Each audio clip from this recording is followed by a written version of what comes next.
What's up, Internet? You're tuning in episode 98 of the FlipScreen Games Podcast, a weekly video game podcast where two best buds from different nations come together to discuss the wide world of video games. I'm your host, Pete and Bessie, joined as always by my very good friend and co-host, Mr. Stephen Radford. Hello. Hello, Steve. Welcome back. We've got a doozy of an episode. Of course, last week we talked all about Final Fantasy 16, which I'm excited to talk more about next week. But this week, we're playing a little catch up. We're going to talk about all of the news that has come out of the latest round of hearings around Xbox and their attempted acquisition of Activision Blizzard. Of course, they were in court this week along with PlayStation and few other folks, while the FTC was taking, which is, of course, if you're not from the States, the Federal Trade Commission in the United States, taking a look at, kind of the latest round here. And, this is the update to the last time we spoke about this, right? Where we're currently at in the case is that the judge is expected to rule before July 18th on whether or not they're going to block the deal,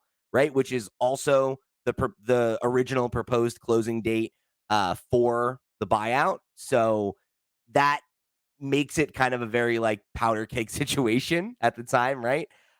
Because kind of what's already gone on is the FTC has filed a lawsuit back in December in an attempt to block the deal, right? The current hearing that we're going through is in regards to the United States government's request for a restraining order, stopping all merger activity and preventing it from closing.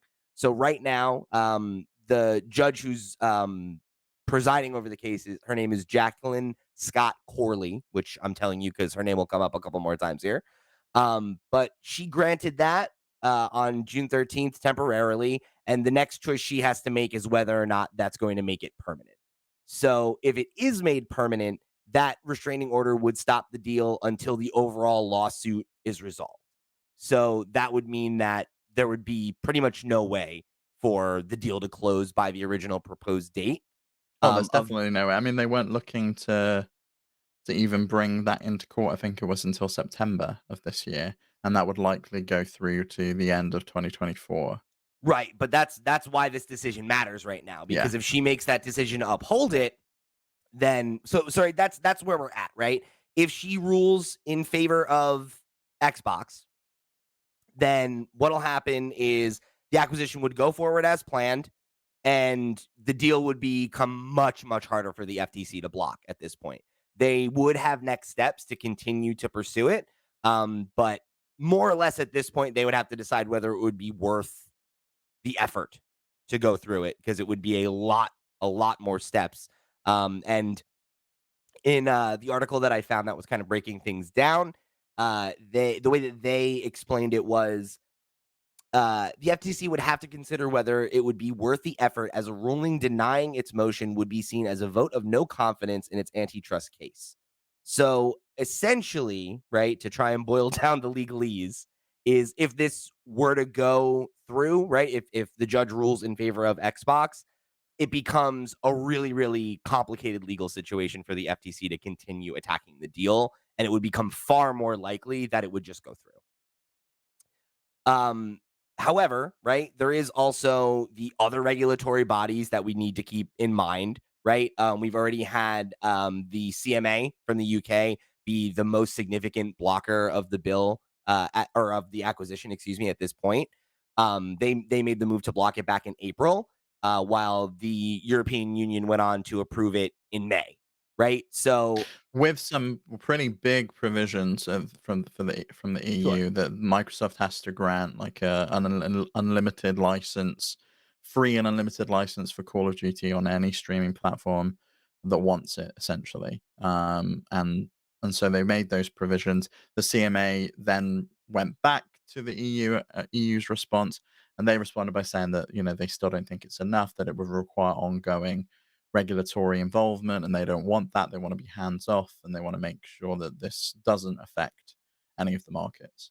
Right. And the reason that context is important here, right, is that if, we do have the situation where Judge Corley does rule in favor of Xbox, then you'll have two of the biggest regulatory bodies saying that there's nothing wrong with this deal, and it becomes a much easier argument to make across the board that it's not a problem.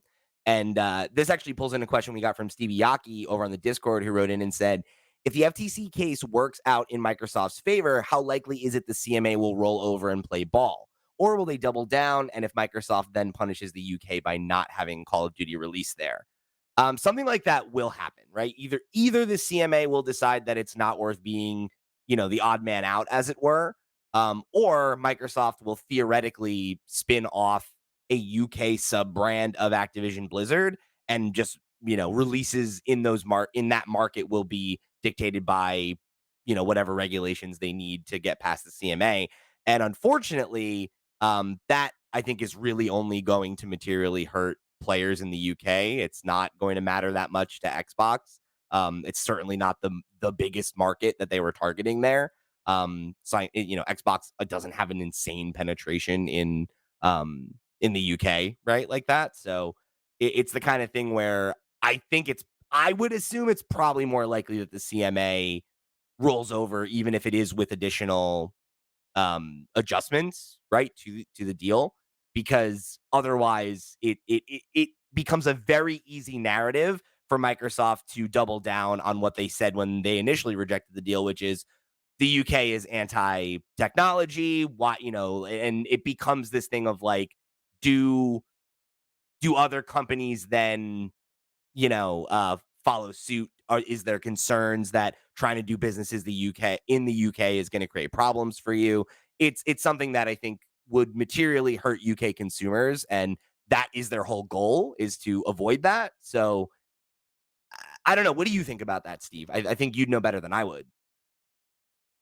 So I mean, there is some precedent. The CMA was able to force Facebook to sell Giphy after they made the acquisition. So the acquisition initially went through, and then they were forced to sell it, even after appeal. I don't think that I could easily see that if the FTC approves it, I think the deal goes through. I think the deal goes through if the judge rules on Microsoft's side here, and then um, I think you're right that the FTC would then have to try and unpick it at a later date. Whether they can, whether they can succeed with that or not, I don't know. I think if there's evidence after the deal's gone through, I think that if there's evidence that it did harm consumers, I think that there's probably a greater chance that the FTC could unpick it. But I don't think we're going to see that for a long time because there's ongoing contracts, there's contracts in place, there's these deals that Microsoft has been making in advance, saying that they'll give people Call of Duty for 10 years, including to Nintendo's next console. So I'm not sure that even if it did go through, I think the CMA would probably continue to block it. I don't think they want it to go through, and I think it would look like they've got egg on their face if they then were just like, "Oh, okay, I guess we'll fall in line with everyone else." I think they would continue to kind of hold their ground, and we would end up with that UK subsidiary, which would likely just mean that Call of Duty wouldn't come to Game Pass in the UK, or any Activision Blizzard games would come to Game Pass in the UK. I think they could still be distributed in the same way. Yeah. We'd probably have a company here licensing those games from Activision worldwide or Xbox Game Studios and distributing it as like Activision UK or Yeah. Xbox Yeah. UK. Something to And I that don't think effect. it Yeah, and I which don't I mean, think I it would think be that big of a deal. would really be a shame, specifically for UK players, right? Because it's like you're not doing anything to stop the deal. The deal still went through. You didn't materially hurt Microsoft in any way. All you did was make a worse deal for the consumer in that case, which was your entire stated goal was to protect consumers from antitrust, from having their options reduced. But all you're doing in that scenario is making you spend more money for the same product, which Mhm. sucks. And to your point, I think it would, if they do react that way, that feels very much like you're digging your heels in to not have egg on your face rather than accepting that you're the odd person out on this one, and ultimately making a concession that I would don't know benefit that they players. are the odd. I don't know that they are the odd person out though. Like the FTC is pretty adamant that they don't want this deal to go through, and they want this lawsuit to. That's why they're seeking the Yeah, but I preliminary mean, I don't injunction to stop the deal going I don't through. think the judge is going to necessarily rule that way because there's a ton of evidence we're going to talk about today that shows that PlayStation has been pretty disingenuous in their presentation of facts or, and your mileage may vary on if you agree with that, but I mean, when you have the CEO of the company who's been very publicly for months saying that this is going to materially hurt us and then now we have all these internal Yeah, communications where they're saying, "Well, sure, but we'll be fine." It's like, okay, so again, where's the argument, right? Like, I don't think that I don't know, and we'll get into it because we're gonna get into all the details. So to kind of give you the last little bit of context here for where we're going from here is if the judge rules in favor of the FTC, the next step is that the deal will not close, and the most likely scenario again, and I'm pulling all of this from an article from Polygon by Owen S. Good. Um, and Owen's conjecture here is that the most likely scenario there would be that Microsoft would abandon the deal, in which case they would have to pay a termination fee, which is estimated to be about $3 billion, which we talked about a couple weeks ago. well, Um, that's chump change for them, right? sure, but I mean, it's also, I mean, it's a lot of money to spend for nothing. Um, Yes, it's 3 Instagrams. I mean, that is a lot of money. so yeah, so that would obviously be pretty rough for Xbox. And then in addition to that, Microsoft's attorney Beth Wilkinson told the New York Times that a suit before the FTC's in-house court would be, quote, a 3-year administrative nightmare that would tank the deal altogether regardless of its ruling. Mm. So that's kind of the other side of it, right? Is that Microsoft does not want to be fighting this in court for years Yeah, and which years I and think, years. there's no point at that point because, we saw this week that they've got a whole list of companies that they thought about buying, and I'm sure that if this deal doesn't go through, they'll just be like, "I'll try that one instead." Yep. Yeah, and there's a lot to talk about there, right? Because I mean, this was the biggest fish they considered, right? So it's like it's interesting to think about the alternate reality where they went for some of those other companies and like how much easier it would have been for them, how much less it would have cost, and there's an argument, I guess, in terms of the value and the return for each of them, but yeah, there like we said at the jump, there's a ton to unpack here, and I think it makes sense to start off with um kind of the statements that Jim Ryan has been making or that have come out from some of the private communications at PlayStation that have kind of really colored a lot of the conversation this last week, right? Because of course, I Mhm. think the biggest thing, right, is several of Jim Ryan's emails have leaked, right, as part of this, and have been made available as part of the discovery process. And he's made quite a few statements in those emails that contradict some of Sony's public facing opinions about the acquisition, right? And there's a couple pieces of news that have kind of spun out from this source. So I think the biggest thing, right, is that Jim Ryan made statements where he said that Starfield's exclusivity is not anti-competitive, which I don't think he could have said that console exclusives were anti-competitive when that's really Sony's remit. We yeah, just but saw I don't Final Fantasy 16 being exclusive on their console. They constantly make exclusive games. We're not seeing Spider-Man right. on Xbox. Though I think with that it's a little bit different, right? Like having studios that you own and incubate create games, right? Like something like Naughty Dog, they've owned that studio for what? Over a It's like decade. 30 Yeah, years at I this can't I point, don't yeah. know exactly how much, but It was since the 90s, right? So yeah, right. I or, guess yeah, yeah, or the early aughts at least. It was after Crash Bandicoot. yeah. Um, so yeah, it's like I see what you're saying though, right? Where it's like if Sony were to come out and bang their chest about that, it'd be like, what about Final Fantasy? Well, what about That would have Persona just been 5? like Well, ammunition for the defense, I think. Would have been sure. ammunition for Microsoft's, lawyers to just be like, "Well, what about all of these?" And I don't think they've got any argument there. I think His really a more interesting case rather than Starfield though, was it came out that the the Indiana Jones game was gonna be cross-platform, and it was cross-platform when they acquired Bethesda, but they've since changed that and it's going to be exclusive. And I think that is maybe potentially seen as more anti-competitive because that's like a licensed game. It's a known franchise. It's purchased, and they already had that deal in place with Disney, and then have changed the terms after the fact. Whereas Starfield was a new IP. It was something fresh. And Microsoft has continued to funnel cash into it. It's not like Starfield was finished and they were ready to release it. It was Starfield was in a state where it wasn't anywhere near ready. I mean, it's been what 3 years since that acquisition, and we're now finally seeing Starfield coming out this year. Yeah, I mean, it had been an active development for quite a long time, but I mean, that was one of the other things that actually came out during the conversation was that Starfield actually was almost skipped Xbox entirely, and that was one of the motivating factors to secure the acquisition of Bethesda and I guess ZeniMax proper, right? And that some of those games that you called out, right? Like that has been a motivating factor, I would argue, for bringing them over exclusively, right? There was conversation from people at Xbox saying that like they're not necessarily inherently in favor of exclusives, but it's something that they need to do to remain competitive, right? And that's part of Sony's strategy, so it needs to be part of theirs, right? It's part of Nintendo's strategy, it needs to be part of theirs.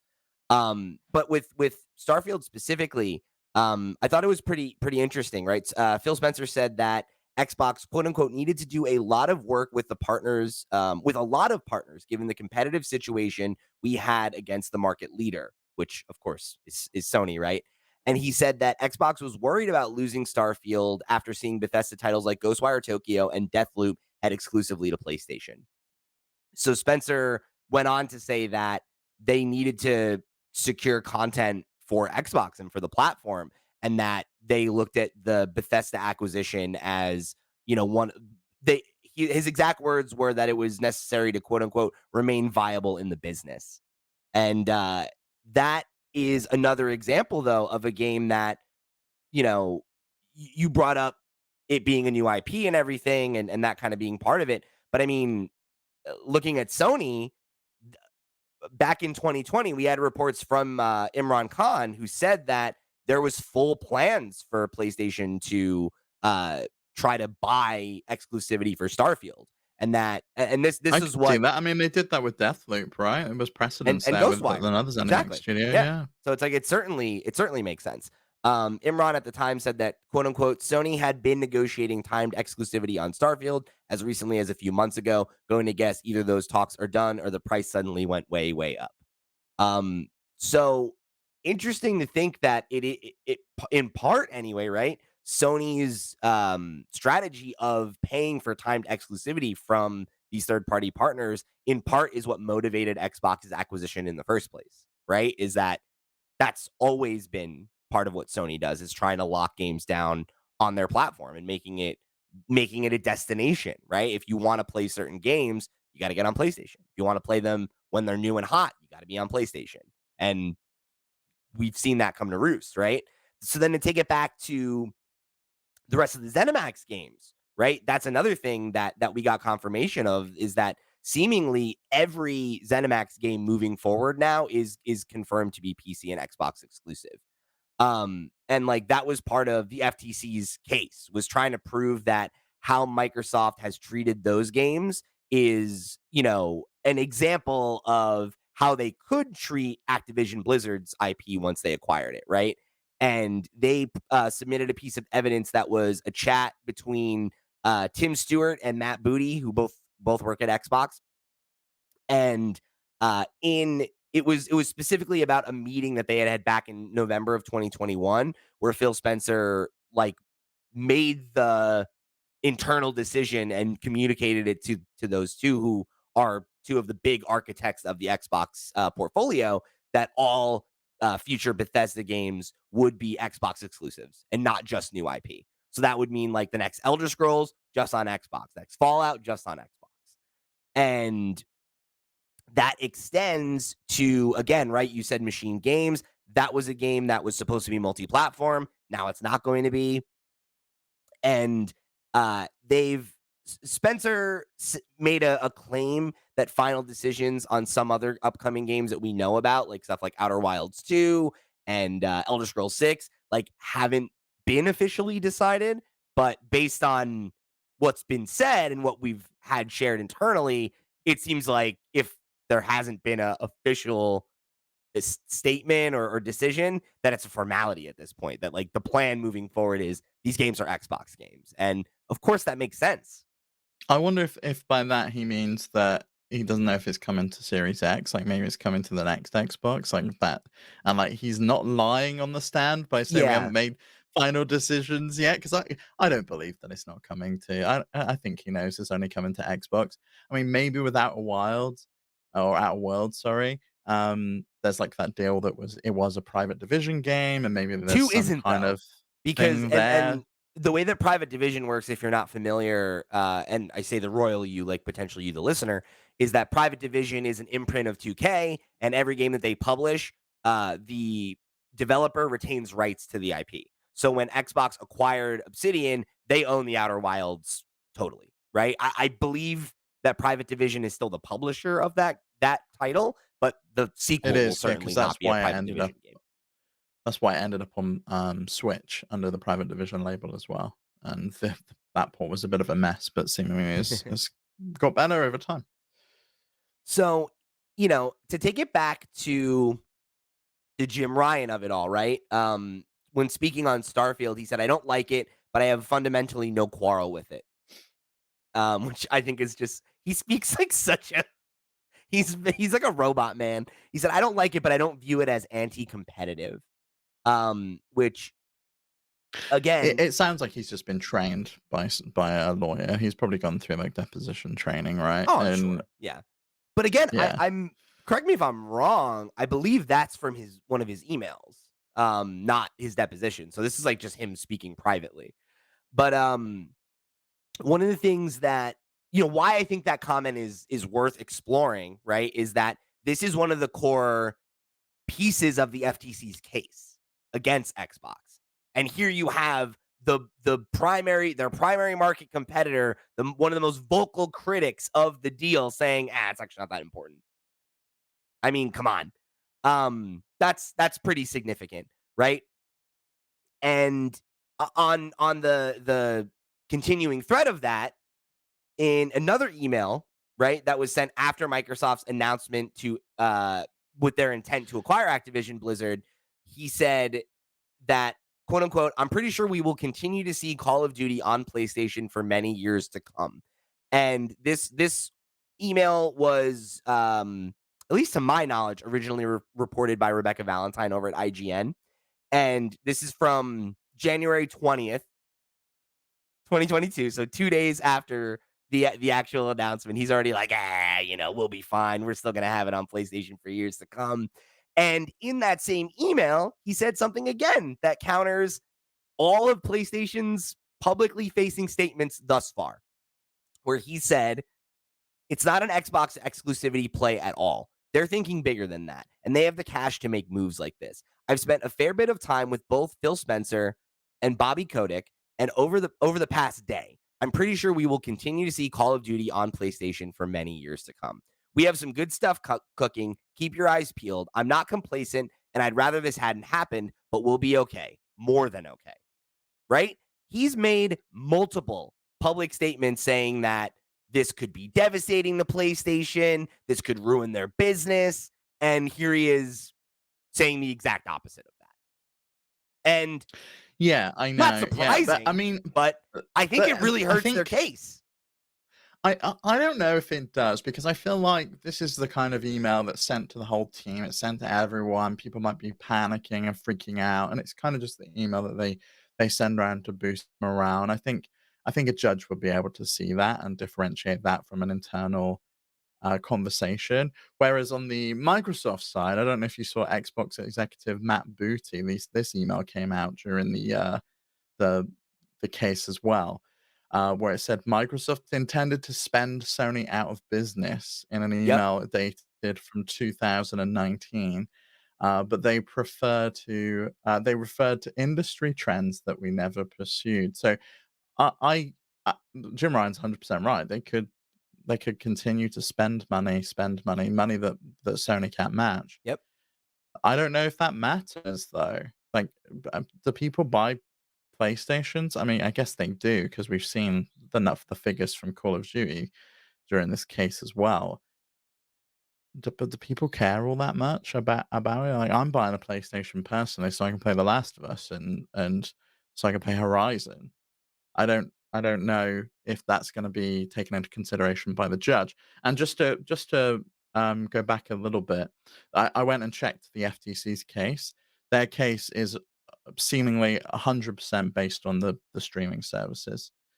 So they're not bothered about console exclusivity from what I can tell. Yeah, but Um, that's it's been a talking point for days. yeah, They but the you the can't argue that they FTC's don't care about it case when they had multiple interviews and talked about it for hours of deposition over the course of multiple days. Like it's But the certainly something that they're FTC's talking case that about. the FTC's case that they filed said that the deal would enable Microsoft to suppress competitors to its Xbox gaming consoles and its rapidly growing subscription and cloud gaming business. And I think it's the subscription business that's the big thing and the big sticking point Sure, here. sure. And even Jim Ryan has mentioned Game Pass on multiple occasions over the last few days while they were in this FTC hearing. So and Microsoft did respond to this news coming out, right? And I gotta say, like, I really think that the way that they're handling the messaging on this is like exceptional, and I think it's a big part of why they're going to succeed. Because the spokesperson provided a statement to IGN, and they said today showed Sony has known all along will stand by our promise to keep games on its platform, and made clear its work to lobby against the deal is only to protect its dominant position in the market. They're right. That is true. And I think as much as what you're saying is correct, I I don't see how the judge isn't going to look at that as being significant. That like the primary uh the primary antagonist to this deal is Jim Ryan's PlayStation.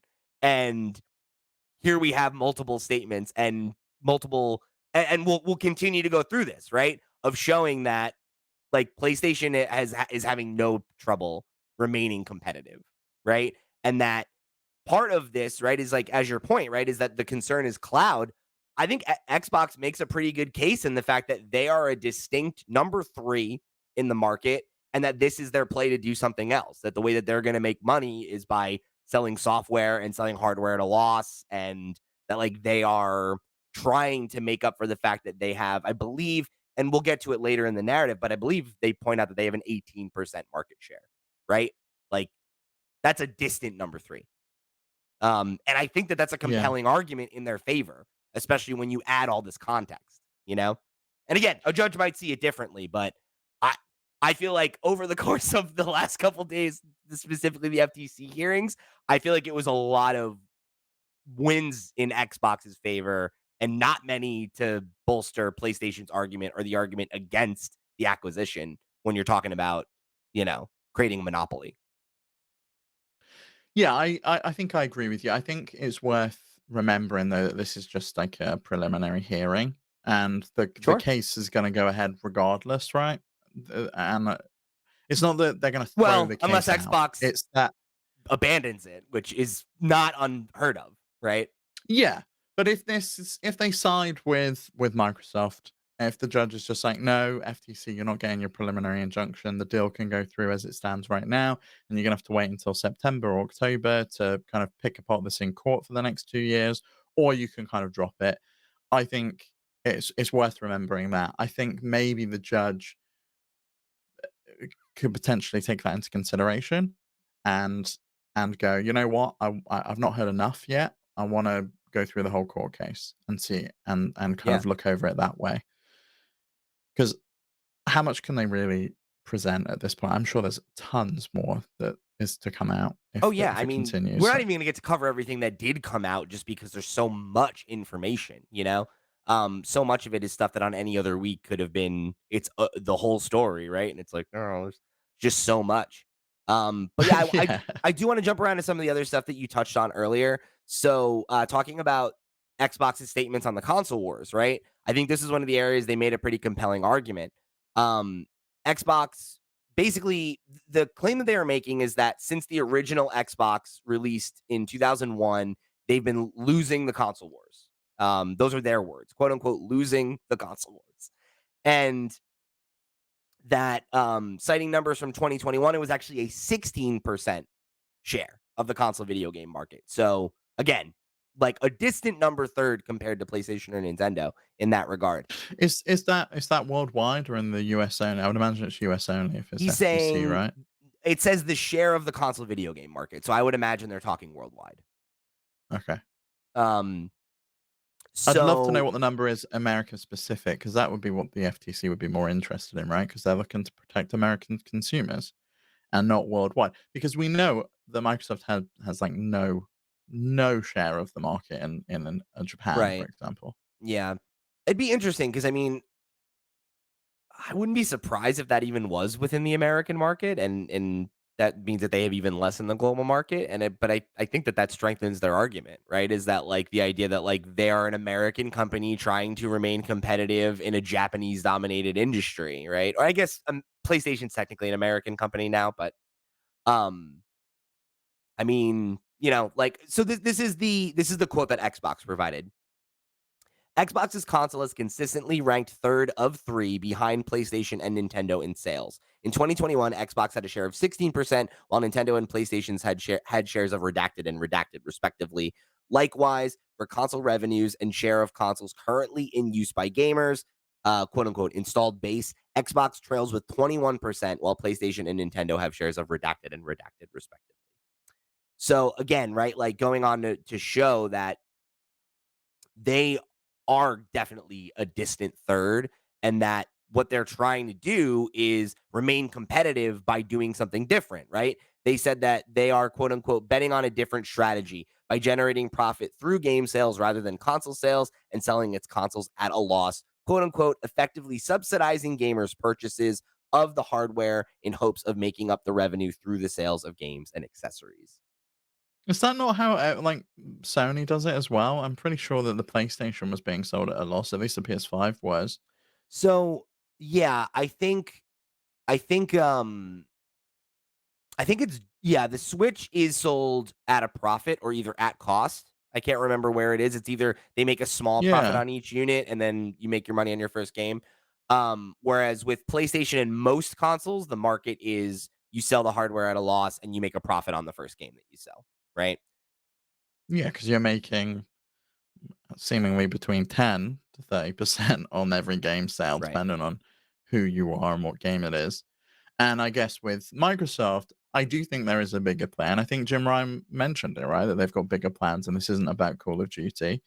It's about the cloud and subscriptions and making sure that that's their future. And I think they see that as their And future, mobile, which we'll talk as about it being a more a continual little bit revenue. later too, Yeah, because that comes mobile, up in some of the definitely. acquisition conversations later on. Oh yeah, 100%. Like Zynga was listed, and that's 100% No, and yeah, that a was one of the mobile ones they play. were looking at acquiring before they got snapped up by Take Two. Yeah. But on the Xbox Game Pass side of things, that was another thing that you mentioned Jim's comments on, and there's this is a funny one because it's another one that like seemingly is Jim Ryan lying under oath, but whatever. Um, Jim claimed that he talked, quote unquote, talked to all the publishers, and they unanimously do not like Game Pass because it's value destructive.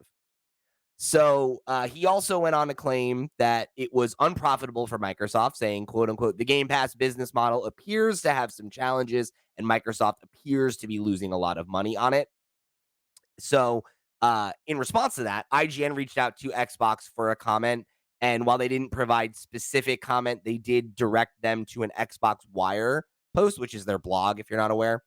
And in that post, they claim that every Game Pass title announced at the recent Xbox Game Showcase is coming from a creator that's previously worked with the subscription service.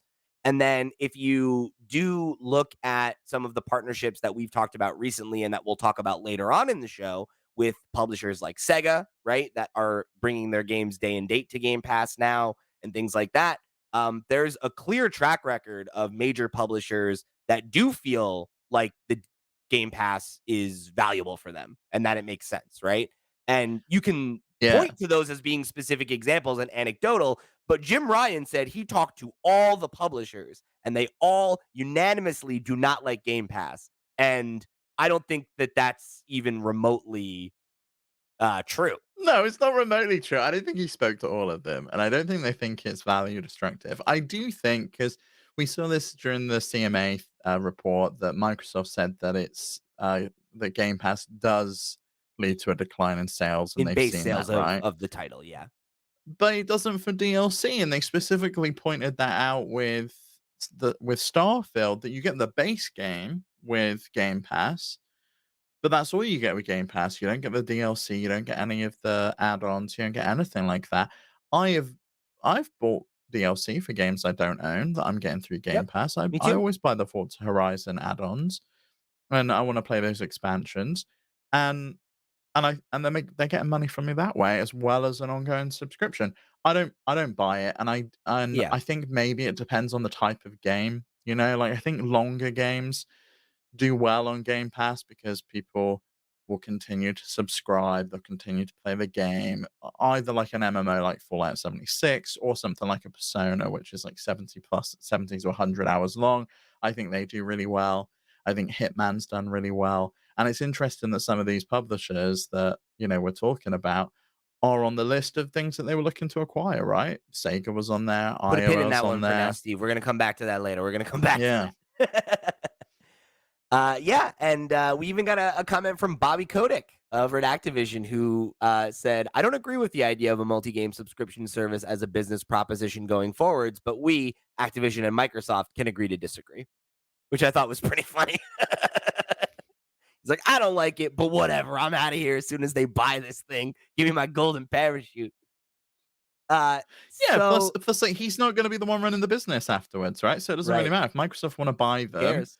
and do these things and these plans that they've got with the business, that's fine. At the moment, they're not allowed to talk about future plans. They're not allowed to talk about what they're gonna be doing between the 2 companies because it's illegal, and they're not allowed to collude in order to make the deal go forward. So, it's all on Microsoft's side. All the planning's over there, and Bobby's gonna be out there with his $40 million golden parachute or whatever it was. Yeah. So the last thing I want to touch on before we get into some more of the like specific news that's come out, like on the Jim Ryan email side of things, is the quote unquote bombshell email that everyone's talking about, right? Um, and this again, right? You made the comment of like, oh, this feels like the type of email you send to rally the troops, right? This was him emailing Chris Deering, right? Like it's another high up at PlayStation. Like this is an internal conversation between the two of them, and this is where the Xbox exclusivity play quote comes from. It's the keep your eyes peeled stuff. Will be more than okay. That all comes from there. There's the electric car anecdote. This was from Chris, not from Jim. That I think is pretty funny, right? So Chris replies and says Phil Spencer was in CNBC saying that the acquisition would cement Microsoft as a player in mobile games. Strikes me as more of a King play than Call of Duty, but King sold to Bobby for 5 billion and has now grown to be worth 50 billion. If it was a Xbox exclusivity play, Spencer could have locked up Microsoft console exclusivity for the next 3 Call of Duty releases for maybe 5 billion. The major cash out will lure most of the talent to take the money and run as fast as their contracts will allow, leaving Microsoft with a very gnarly management challenge. I bet Eve is smiling like the Cheshire cat, which I thought is such a weird comment there. I was like, what is that? What does any of this have to do with Ubisoft and Use Gilmon? Whatever. If this was a play to end run PS5, etc., I think it was massively overvalued and will not meaningfully succeed. I guess Microsoft can piss away that kind of valuation without being more harmed than helped, but I am not losing a wink of sleep over the future of our baby. Hope you agree. Cheers, Chris. P.S. They would have been better off announcing a new electric car. Does Chris realize he works for Sony, who announced a new electric car like last year with a new partnership with Honda? I definitely saw people make fun of him for that. Yeah. It's like, what are you doing? Okay, fine. You know what? I don't understand the Eves thing, but I guess maybe all of the talents going over to Ubisoft because they were struggling to get talent, I right? guess, I don't know. Is that the Yeah, comment, maybe right? that's Like, what he means, is that they're gonna have a talent drain and they can snap all these people up yeah. or whatever, but So, that seems so weird. now finally Ubisoft's actually going to have someone to come and work for them because no one wants to go there. So Um, maybe that's what it is. but just to give the context, Chris Deering is the president of Sony Computer Entertainment Europe, if you weren't aware. Okay, so he's the European side. Yeah. And yeah, I mean, it's interesting to me because the thing that you said about like a judge being able to see the difference between these two, I don't know. To me, like I feel like this feels so damning for them of like them making The second one does. Chris's all of does. these Yeah. claims and then they're here laughing about it, right? Like they don't seem concerned at all, right? So a lot of Why are blustering. they Why I don't get is why they're communicating via email. Has PlayStation not found like heard of Slack? Like, come on, seriously? Like, it's just a bunch of like boomer old men just going back and forth via Dude, are you email Chris threads. Deering It's is 80 like years what? old. He's like he's not learning how to use Slack. This man is 78. Are you kidding me? Oh my god. Did you know if Sony Entertainment Europe was in Germany, he'd have to step down as the company. They have like a cap of 70, I think, is the limit on board of directors. They can't get him out. He's an old dog. He was big in getting like making PlayStation a thing in Europe. That's So why it's his baby, I guess, you that's know? what he's saying. So Wow. it's an interesting one. But let's keep the party rolling here because we've got a lot more to talk about, including Microsoft telling us when they think the next gen is going to start, how much Call of Duty is generating for PlayStation a year, how much it costs to make Sony's AAA games, I mean, and quite a bit that more. shouldn't have been out, right? The document with the numbers was Steve, not I'm meant to be driving to the released. plugs. We're going to get there in a second, all right? Hold your Oh, damn okay, horses. sorry, Hold right, your okay. damn horses, okay? Because we're going to get there in just a second. But let me remind you that this episode of the FlipScreen Games podcast is brought to you by our Patreon producers for the month of July. They are, of course, Arnold J. Rimmer, Christopher Valenz, Earth Visitor, Gabriel Hasselmeyer, aka Sobe, Snackago, Ty the Dude, and Waka Hula. Thank you all so much for your support over on patreon.com/flipscreengames. Y'all the realest of the real, and we greatly appreciate your support of this and all of our sister shows. If you want to get involved, show your support, get the show early, get a bunch of perks and goodies, get your thoughts right on the air, however you want to get involved or show your support, head over to flipscreen.games. That's our website where you can find everything that we do all over the web. However you choose to get involved, we thank you for tuning in for another episode of the Flip Screen Games podcast. Let's get back to it, bud. So, I want to start with the next gen of it all because I think it's one of those things where I think if you did a little bit of math and like speculation, you could figure out when we think the next generation is, but you love getting the confirmation. You love hearing the big dogs be just straight up tell you what's happening right behind the scenes. I thought this was an interesting one because Microsoft, in some of the court documents, right? Microsoft said that the quote unquote expected starting period of the next generation of consoles is going to be in 2028, right? So that would mean we're about a year and a half away from the halfway point of the current console generation, which lends some credence to the idea that we may be coming up on pro models of these devices, which is insane. But Oh, well, they spoke about that as well, didn't they? they did. And Yeah. then if that does hold true, if 2028 is the year where we get new boxes, that would mean that the PS5 and Xbox Series consoles would be on an 8-year console cycle, which would be 1 year longer than the last gen of PS4 and Xbox One, and just about the same length as the Xbox 360 PS3 generation, which makes a ton of sense when you consider the fact that we are approaching a global recession. And that is exactly what extended the average length of the console life cycle then, right? Because prior to that generation, the average length was closer to 5 years than it was to 7 or 8. Yeah, I mean, it was 6/7, right, during the PS3 and 360 era, because the 360 came out like No, almost that a was it. year Yeah, that was ahead of 8. It was the an 8-year PlayStation cycle. 3. Was the longest one we've Oh, had. was it 7/8 years? Was it? Okay. Yeah. So Yeah, I mean, I'm makes a lot of not sense. surprised. Yeah, I think we kind of figured it was gonna be 2027, 2028. Imagine we'll But start hearing about it in 2027. but why that's interesting in the context of the case, aside from just, yeah, I mean, new consoles, right? That's cool.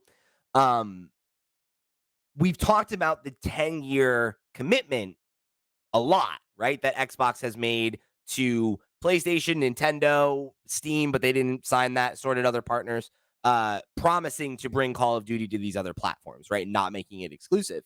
The interesting thing is that that 10-year commitment would take us into the next generation of consoles. So that would confirm that Sony would have access from Call of Duty through this generation into the PS6 generation, right? And that's interesting because it does contradict some conversations that they've had in the past, right? So there was a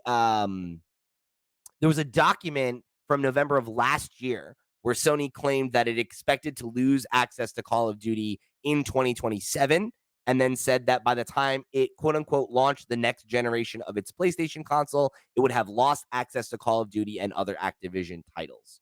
Unquote.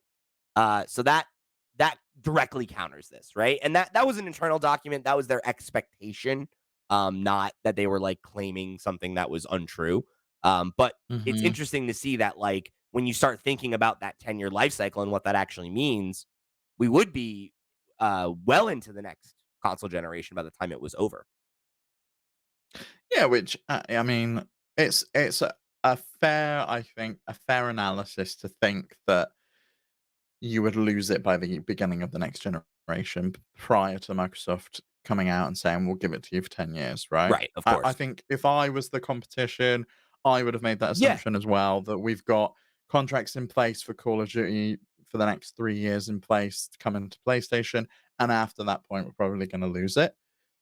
I think it goes to show that this is not a Call of Duty play, which I think me and you have spoken about at length, that it's not really about Call of Duty. That's not really why Microsoft wants it. Yes, that's important to them, it's a but cap really for it's a bigger sure. play. Yeah. Well, speaking Yeah, of Call and of Duty, let's talk about what it actually means, because I'm with you. I agree that it's certainly not the point, but I mean, hell of a consolation prize if it's not the point, right? Because PlayStation submitted a extremely poorly redacted declaration that talked about some of the financials of their games, as well as revenue brought in from titles like Call of Duty, and it revealed some interesting information. So they basically were able to, if you go and look at this redacted document, you squint a little bit, you'll be able to read the whole thing. Very, very easy. There's a link to it. There, it's IGN's published it. It's everywhere. Go check it out. But I'll boil down the most interesting stuff, which is that uh, SIE claimed that Call of Duty generated over $800 million for PlayStation in the United States alone in 2021. So, assuming that worldwide it makes another 200 million, which I think is pretty safe to say, means oh, Call I of mean, Duty it's is probably gonna be another 800 million worldwide, surely. deeply unsurprising if that's the case, right? But let's say, just for the sake Yeah, of argument and simplicity, it's two. It generates a it's a billion billion dollars gone. a year, right? So within a couple years, even if Call of Duty fell off in the next decade, you'd offset quite a bit of the expense you made to invest in buying the company in the first place if it continues to generate that amount of revenue, right? Like, it offsets that sticker shock quite a bit when you think about the fact that, well, we're guaranteed to bring in $1 billion a year on Call of Duty. We're guaranteed, and then let alone games like World of Warcraft, all these other games that have a built-in audience that are going to continue to pay you, you know? And again, we have the comments from And Candy Crush, like, Christ, how much is that bringing in? right, right. I was going to just say, right, there was the email we just had, right? It was what did he say? It was, now it's worth 50 50 billion, right? billion. Yeah, Sold 50 to Bobby billion. for 5, it's worth 50 now.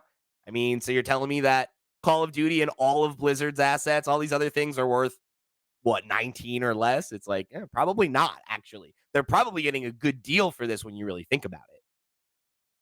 Yeah, it just seems like a lot at first glance, right? And it Because is a you lot of don't money. know how much mobile games make until you read about it, and you're like, Candy Crush makes how much money a year? What? Like, I know, I know. I genuinely don't know who pays to play that game. It's oh, like insane to me. middle-aged and older ladies. Like, that's like Candy Crush is like huge with, like,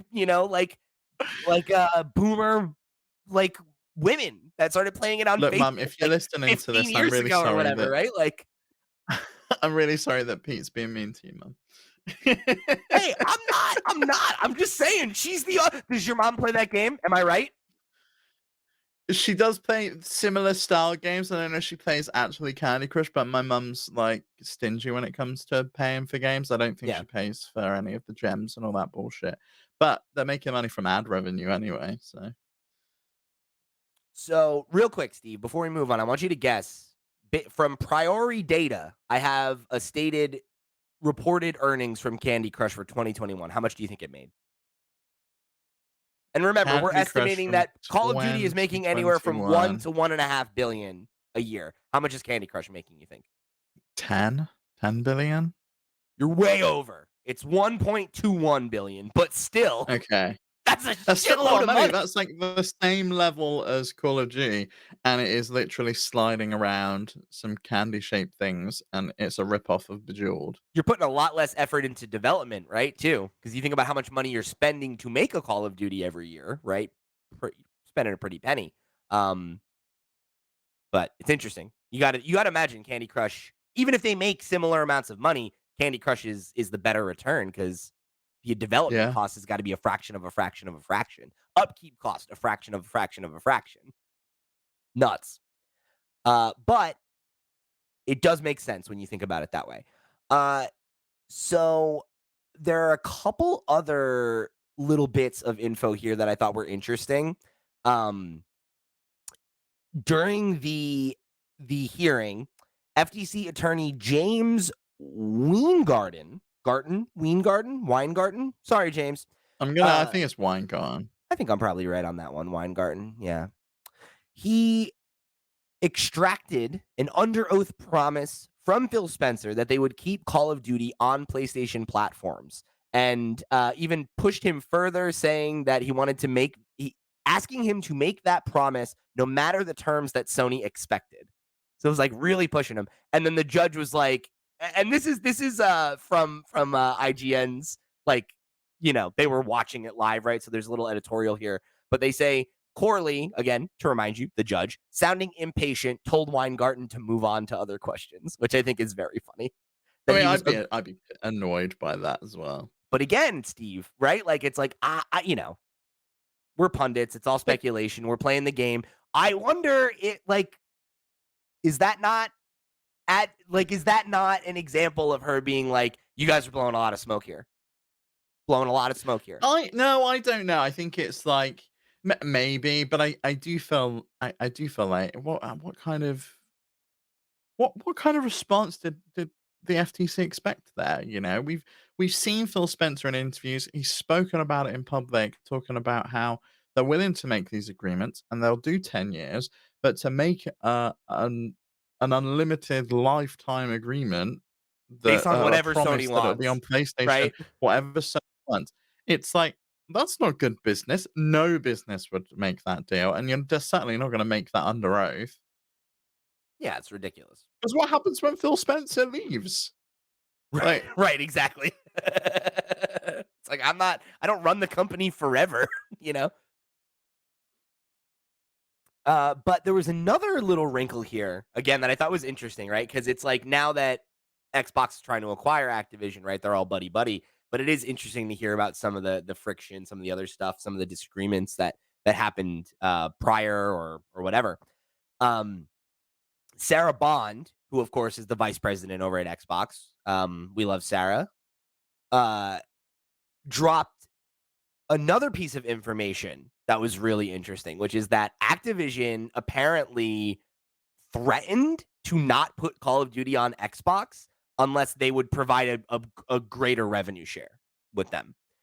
And Bond's direct quote here is she said, quote, if we did not move beyond she was saying that Kotick made it clear that, quote, if we did not move beyond standard revenue share, then he intended to not place Call of Duty on Xbox. And this was one of the things that the FTC tried to use against Xbox, right? Because as you said, the broader conversation is about cloud, but while they were focusing a lot on the value of Call of Duty, right? And uh, they were basically making the point that because Bond was making the point that Call of Duty is not a must-have piece of software, right? And then the FTC's argument was then, okay, well then how come you guys ended up agreeing to Bobby's terms and Yeah, I mean, paying a it's a better very good revenue share? point. Yeah. It is a very And good point. her statement is time was limited. We had players whose expectations we wanted to meet. So ultimately, we made a decision that was the best thing for the business, which I think So is a reasonable response.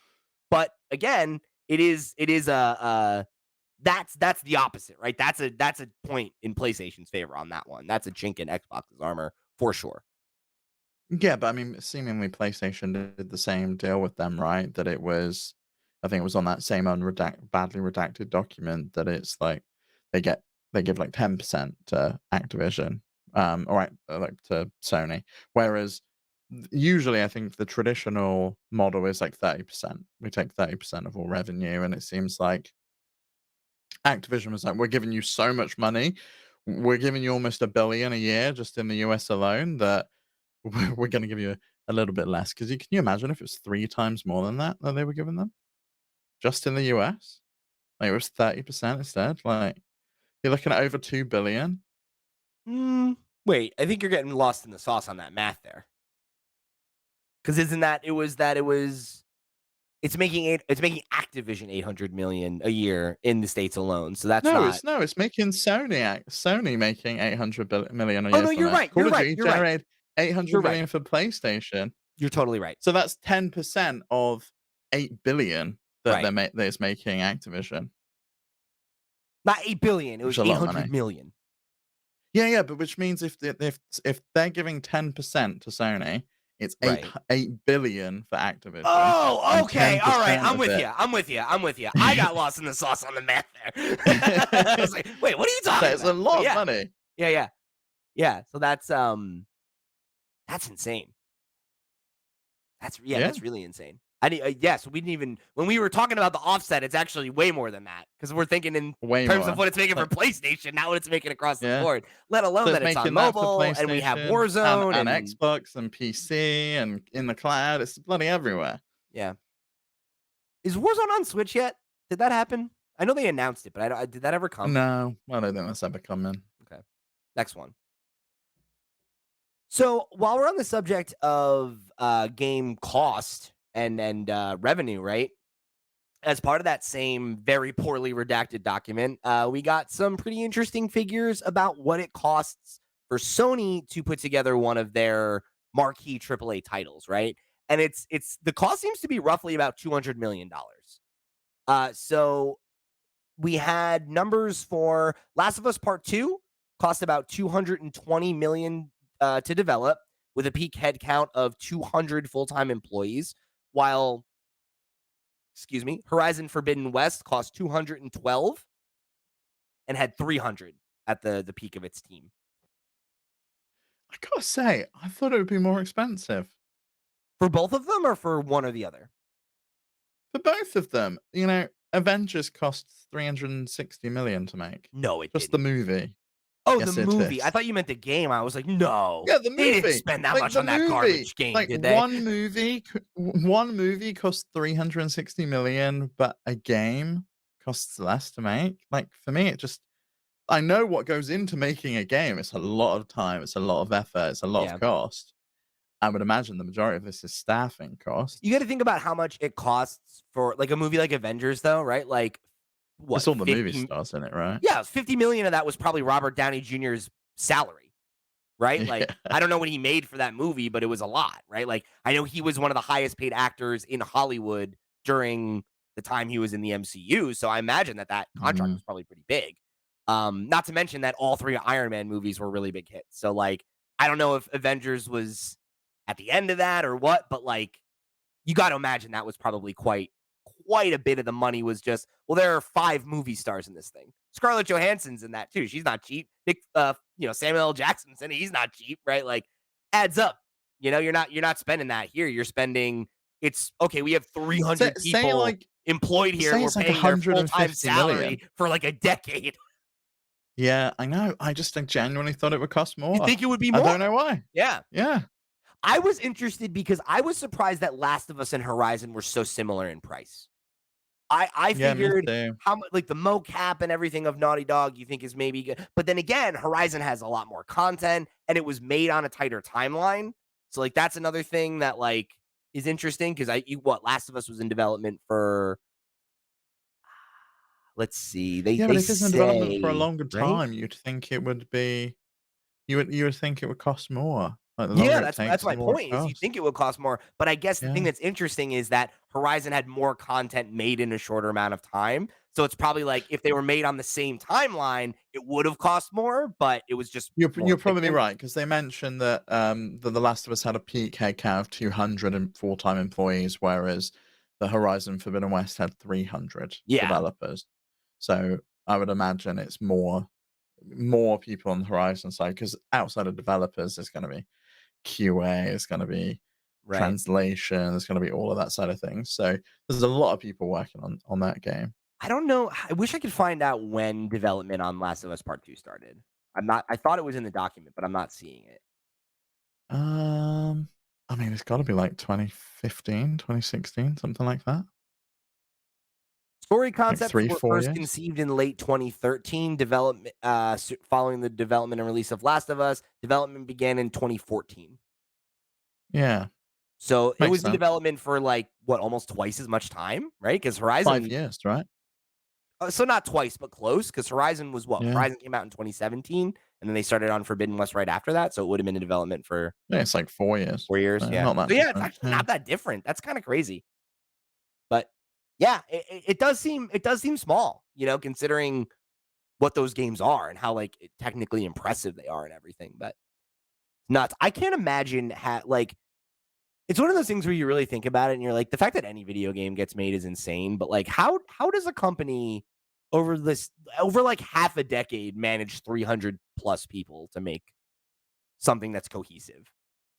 It's so I wild. know. Yeah, it's mental, isn't it? I mean, everyone's working on their one little bit though, and then it all kinda comes together. It's, But you it's know, crazy that it comes together when you see how many games don't even, right? Where it's like it's a miracle that anything does get, like, released, I that suppose. anything is good, that anything comes out and is Mhm. like, oh wow, this is a masterpiece. Is like that shouldn't happen. It just shouldn't. As soon as you learn how insanely hard game development is, how long it takes, and that like again, right? You think about like something like God of War, right? The duology that they just did. They were working on that for like almost fucking 15 years. It's like that's a huge percentage of your life to work on one story and be like, hope we don't fuck it up. Like, oh my God, the pressure has got to be just immense. God, yeah. I I I I I can't fathom it, but I genuinely thought it would have cost more than 200, Well, and it's funny because PlayStation $200 million. seems to think it's a bit, right? Because they talked about the justification of it. They said that costs are justified because AAA games, quote, create deep and ongoing engagements with players. And then they actually talk about it comparing it with the Hollywood budget, like you did, which I thought was interesting. They said a comparison of the engagement with a AAA game to the engagement with a big budget Hollywood movie is instructive to understand player loyalty to game franchises. While most viewers of a movie will watch it once, players of a successful multiplayer AAA game will play it constantly. While a movie might run 2 hours, players of a successful multiplayer AAA game may play it for hundreds of hours a year. So they're talking about multiplayer again, which I presume is referencing to Call of Duty, but it makes sense, right? Yeah. Which is why I thought it would cost more. But I guess most movies aren't Yeah, $360 million. right. Like you're talking about That's the the standout. Marvel stuff is Yeah. got to that's the biggest outlier. Those are the most expensive movies to make, and they make more money than anything else, right? Like a successful quote unquote MCU movie makes like over $1 billion, right? Whereas like no other movie makes that much, right? Like not none, few do, very few make more than that. Yeah, it's not at the box office. I mean, some games. Oh my god, I'm looking at the Avengers: Age of Ultron, right? 1.4 billion at the box And I think office, that's and not yet, let alone like how much is made since. sure, sure. Oh, and like that's not even like the most popular one, right? Like that's like the second one. It's like okay, like I don't, like I mean, that's the one with the biggest budget. Wikipedia estimates Really? 444 to 495 For Age of million Ultron, it dollars. had the biggest budget? More than that doesn't make Yeah, any apparently. sense. There's like 60 people in Endgame. What? Okay, whatever. That's I don't understand that at all, but whatever. um the last bit about kind of I guess the Sony versus Xbox of it all that we wanted to touch on before we get into the acquisition stuff is now that you know, this has happened, right? That like there are Xbox owned games that come to PlayStation. It's already started to lead to some friction between the companies because PlayStation is wary to share development information, dev kits with their direct competitor, right? They talked specifically about how it impacted Minecraft's development, right? Phil Spencer said Sony was reluctant to ship us PlayStation dev kits, and it put us behind on our development for Minecraft on PS5. And then talking about why this happened, right? Jim said, we simply could not run the risk of a company that was owned by a direct competitor having access to that information. The development kits allow developers to have visibility and to work on the feature set that our new console will deploy. It would typically mean a developer may bring its content to the new platform later than would otherwise be the case. The commercial risks associated with the knowledge of these feature sets leaking to our principal competitor is not something we'd rely on any contract to enforce. And again, I think this is interesting because it does take it back to the conversation, right? Where Xbox loves to say that they are not competitors with PlayStation, and PlayStation is like, you are our only real competitor. Xbox even categorized, they talked about Nintendo being kind of its own market. They said that they look at PlayStation and Nintendo as like not being competitors and as being partners. Like there's this whole like all of them are trying. It's the spin team is working so hard on these, to really try and be like, no, no, no, no, it's not you, it's us, it's them against us. And it's like Xbox is cooperating with Nintendo far more than PlayStation, but they're over here like, no, no, no, no, it's the two of them versus us, though, actually. Very funny. Yeah, it's honestly preposterous, and I don't get it. I mean, the two consoles are so similar. I guess maybe the controller would be the one thing that you maybe not wouldn't want to share with Microsoft. But I mean, how far in development was it when you get to a point where you have dev kits? You know, you really think Microsoft's going to go, oh, well, quickly, let's change everything, and we'll switch I to mean, the to thing what is though, like Sony's they got. could, right? Like they literally could do that. They could be like, "Oh, now that we have the schematics for how your controller works, we're going to make our own thing that does the same thing." Or like I don't know how realistic it is, but it's the same thing that you just said before, right? Where it's like if you're the president of PlayStation, are you giving your direct competitor a blueprint to your console? Cuz I wouldn't. It just No, doesn't make yeah, sense. well, I get that, and Jim Ryan did actually talk about this as well. Stephen Totillo over at Axios Gaming was watching as well, and he tweeted that Jim Ryan was talking about how Sony collaborate with outside partners in developing the tech for PS5, and specifically Activision apparently helped with the haptic controllers, and Interesting. that. And if it went through, they still went through, they would no longer be able to work with Activision because they'd be worried that Microsoft would get it.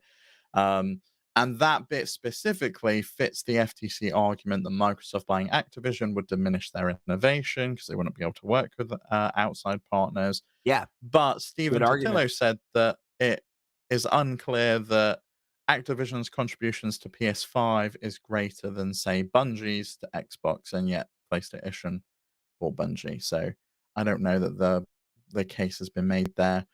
And Jim Ryan said that this kind of thing can't be resolved with a contract. It's a risk. It's a continuing risk I factor. mean, and I think that's fair to say though, right? Because again, right, like I mean, we've spent plenty of time slinging shit at Jim Ryan today, and we'll do it in the future, right? But I I totally think that that makes a lot of sense because it's very easy to sign a contract that says that, oh yeah, we're not going to steal information from our competitor, but like what's actually going to exist to enforce that, right? Like it comes down to like I think it's very similar to the conversation that we had about the Dolphin emulator a few months or weeks back, whatever it was, where it wasn't until it was revealed that they were using a proprietary piece of software, right, of code, that they ran into a legal problem. And I mean, it wouldn't be insane to think that Xbox could glean things from these documents and then in a legally safe way take innovation from that and have learnings that they use to apply to their own tech. And that's not provable until it's already been done. And then it's like Yeah, an possibly, but aren't argument. they, like, filing patents? Like, we saw patents anyway about, like, the haptic stuff coming to the controllers, about the adaptable triggers. Like, I feel Sure. like Microsoft are pretty tuned in to their competitors, and they have these watch lists and No things. doubt. We But even again, it's like, saw do you want to make previously that that easier for them as PlayStation? no, of No. course you don't. No, and that's fair enough. So yeah, it's But I don't know what that means going forwards, because is it gonna go the same way, right? Is Xbox not gonna give Bungie development kits because 'cause they're now owned by Sony and they don't I want don't think so Sony because I to don't have think their Xbox cares innovation? like that. No, I know, it's strange to me. But like, who knows? Because also, I think there was a really easy. We had those conversations back then. Are you really going to make Starfield exclusive? Are you really going to make Indiana Jones? Well, they did, right? So it's like, I don't know, right? Like it's so easy to be like that'll never happen until it does. And I think that's where you get into the weeds with a lot of these legal arguments, right? Is that like, and this goes back to the whole parent conversation of acquisition that you and I have been having on and on and on as this becomes more prevalent, right? Is that like we're making decisions in the now that will affect things 30, 40, 50 years from now. And that's you have to be aggressive in those situations. You have to be as, you know, specific and in the weeds as you can get to try to protect your business, right? From however this could materially impact you down the line, you know? Because what happens when that 10-year agreement is up and then they change their mind or whatever, Which right? is which is what the CMA was talking about, needs ongoing regulatory involvement because when that 10-year deal comes up, if Microsoft's on top, they're not gonna be wanting to give Sony any Or leverage. the alternative, if they're still on the bottom and it hasn't given a return the way they thought it would, what a lever to pull, right? Yep, now it's exclusive. Come play it on Xbox. Yep. Yeah. So I mean that's why this has to be the way that it is. You know, it's the only way to make sure that, things are future proof as much as you can uh, make them. For the given the fact that like decades from now, these choices will still be impacting business, and everybody involved will be gone, and it'll be a whole new Mhm. generation of folks making decisions with these extremely valuable IP and the future of these brands that really shape the industry. That's something that like what happens if Microsoft decides that Xbox, it's hasn't gotten there. We've been investing money in it for years and years. Oh, we're gonna liquidate it, and then all these companies that they bought get dissolved, and they don't like that. Could literally will it happen? No, probably not, but it could No, you spin it out as a separate individual company, fly that on the stock market, you sell make off it the go assets, public, whatever. like eBay and PayPal, they became Hmm. separate companies, Yeah. they were one and the same. I don't see that happening. I could see, Xbox saying, like, not next generation, 'cause it seems like they've got plans for that, as we've seen from the 2028, date. But I could see the one after that, them going, "Do we really need a console? Are we at a point where 5G is everywhere, where everyone's got really fast internet, where the majority of people don't need it, and we can circle back to that idea of the tiny little dongle or the console that plugs into your TV or the app that's on your And smart TV?" it's so funny though, right? Because it shows how nebulous everything we're talking about is. Because they could come to that conclusion and then be like, "Yeah, fuck it, all our games are on PlayStation now because we don't have a box anymore and we don't need one." But they Yeah. do, and that's their business model, and it still works for them. And whatever, you want to play it on a console? Go play it on PlayStation. Still an Xbox. Mhm. You're still paying us. That's cool. Which would be crazy to me. I mean, it's not no different to what Sega did at that point, Yeah, right? It's like, or we've got all these game studios. Do we really need to make the boxes, or should we just sell the games? mm-hmm. Well, think about how crazy it was when the first couple, like when it was like Cuphead and Ori were like coming out on Switch. You're like, what? What? That's nuts. And it's like, now it's normal. It's crazy until it isn't. Yeah, I guess Speak Minecraft was kind of the first one, right? That was Xbox's first big acquisition as well was Mojang. It was like let's buy something that people know and love Yeah. and kind of bring that into the Xbox family. Give us something. It's interesting to me that that hasn't come up more in this court case in terms of like, oh, look at how they've bought things and made it's like, well, look how they bought that and then didn't, right? Like that's another Yeah, I example, mean, you that know? would be my defense, like, every single time.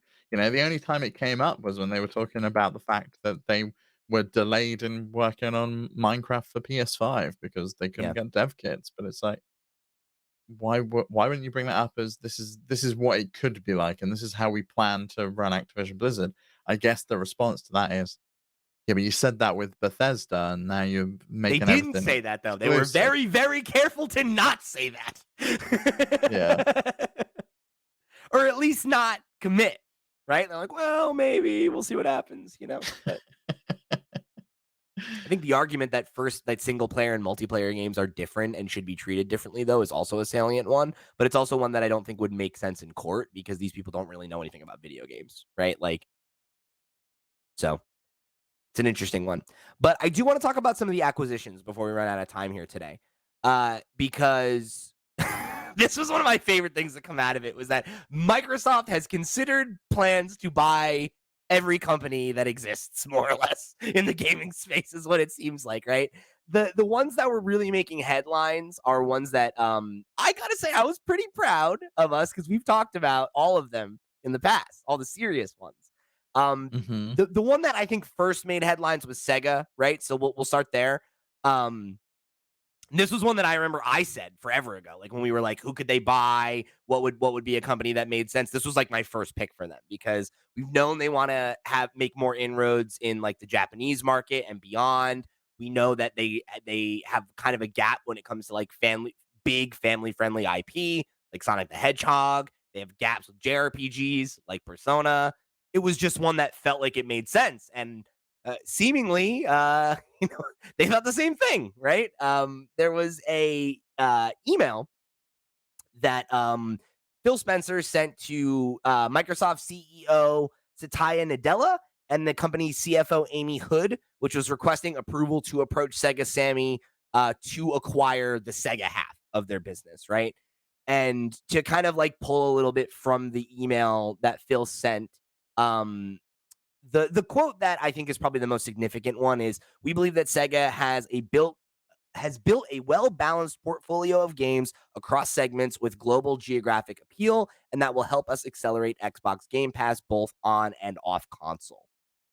And they specifically called out that it would be valuable to help like drive Game Pass subscriptions because of that global appeal of their IP. And again, they specifically said, most notably in Asia, where localized content is critical to success, right? Which is obviously something that we know that they've been working on for a while, is trying to expand in that region and like finding those key partnerships with Japanese developers that have legacy and history that people identify with, right? We saw them bring all the Yakuza games. We were seeing the Persona stuff come now. Like that's been a concerted effort from them. And what I thought was interesting was that Spencer described Sega as quote unquote the most attractive next acquisition target due to its global PC catalog, presence on mobile in Asia, and global brand affinity on console through its classic IP. And this was pre-Bethesda, so this was actually and Phil obviously doesn't stop thinking about Xbox because this was on the release day of the Series X on November 10th, 2020, and Oh he's, my like, god, I didn't thinking about realize that. Can you he's imagine? They just dropped a console and he's like, all right, guys, let's go. Well, I'm he's hungry, like, baby. "What's We need to next?" get Sonic on this thing. It's like, "What are you doing, Phil?" But yeah, it's crazy, and it's specifically the Sega Gaming Studios portion. I wonder how that would have worked because this was pre-Sega closing down their arcades and kind of like diversifying or whatever their business. And we spoke about it, and I think that was in 2021, maybe 2022. We spoke about it, and are they like selling everything and like shutting down all these arcades, Trying to getting like ready to clean sell clean up the themselves to get portfolio, ready for yeah. an acquisition? Seems like not, because I guess they already had a conversation with Phil Spencer back in 2020 if this got approved, and I imagine it would have got approved, right? Yeah, I don't think it would have been a problem, unless there's the whole, like, does the Japanese government have a problem with them selling to an American I don't really know the intricacies of that, but tha I guess that could be a significant roadblock, but I did think it was funny that following the news, this like, the last week that Sega's shares rose to their highest since 2007, had, like, a huge spike for them, and then they came out and were like, "Oh, no, we're not doing that, by the way. That's not happening. Thanks for the money, though." Just let it ride high, just enjoy the cash, Sega. You don't have to shut it down. I did appreciate though, it's the, co-chief operating officer, Shuji, Itsumi was the one who, like, provided the comment where they were like, "Nah, it's not something we're thinking about right now." Um, he did decline to say if Microsoft had formally approached them, which I thought was interesting because, like, I kind of feel like they did. You brought this up earlier where a lot of the companies on this list are companies that they do have a really close relationship with. And it's interesting is like, did they think about buying them because they had a good relationship or did that develop the relationship? Because with Sega, like, they did have a relationship with them prior to that, right? There was oh my gosh, what is the studio? I thought I had it in my notes, but it looks like I forgot to write it. Oh no, here it is. Here it is. So prior to them, you know, discussing this or anything, right? They had Creative Assembly, which is one of Sega studios. They were the ones that worked on Halo Wars 2. They worked on Age of Empires 4. In 2021, Sega announced that they had formed a strategic alliance with Xbox to use the Azure cloud platform, right? There's then there was even like a statement from Utsumi where he said that we're very close with Microsoft and have a great relationship with its management team. Uh, and Microsoft particularly has a high regard for us. Xbox's Phil Spencer and Sarah Bond are really serious about values that video game fans emphasize. Which again, I think it's interesting because you pointed that out, and you also pointed out, right, IO Interactive, the Hitman developers, were one of the other studios on this list that were heavily considered, and they're currently working on that exclusive fantasy game for Xbox. That's the Yeah. other project they have in development aside from James Bond, which we know is going to be multi-platform. But again, it's interesting that maybe they didn't agree to be acquired, but then they're like, "How about we do an exclusive? How about we partner on this?" And then Yeah, again, one and then man is again, still sitting on Game Pass, like, all of Hitman's just there. and that happened after this. Mhm. So it's interesting to see where even where they don't make acquisitions, they make inroads and they make these deep relationships with these publishers or these developers that it's like you may as well own them if their games are coming day and date to Game Pass, right? Like it's same material result, right? For that game, big win. Yeah. I think aside from the ones that we know they've got partnerships with, some of the other ones on their M&A watch list were really interesting for me, where they speak about audience expansion, because a Yeah. lot of So them were just mobile to plays, right? just to give people like the context of that, yeah, like this watch list, it's pretty interesting. Like it's broken down through the gap, which is what they hope to get out of acquiring the company, the name of the company itself, and then what assets they have that would make them worth acquiring. And it's interesting, kind of like the difference between some of them because like they do have like Supergiant, right? The team behind Hades is on it, and the asset they had is they're the developer of the top indie hit Hades, right? But then they have like Bungie is owner of AAA franchises with an established ability to ship and scale games. They have ones like here for Zynga, it's strong franchises and content breadth with world class designing. So like it's interesting where it's like some of them they want for IP, some of them they want because of the talent at the studio, and it's interesting to think that they were thinking about it that deeply. Yeah, well, yeah, but there's even some on here that are specific for mobile, like Thunderfall, expertise in cross-gen casual mobile games. Niantic, very strong technology, architecture, focus on mixed reality and innovative mobile experiences. So you can see that they were and still are thinking about mobile and how they get into that and how they expand their audience to the mobile space, because at the moment they're very console and PC centric, and I think they really, really want to get into mobile, which King is a very attractive proposition in that regard. Of course. Uh, so yeah, like we mentioned, in addition to Hitman's IO Interactive and Thunderful and Supergiant, Niantic, Playtrick, Zynga, a lot of these studios, right, like do have that mobile element there. Like they talked about how Zynga was one of the serious companies that they were thinking about acquiring before Take Two kind of came in and pulled that out from under them.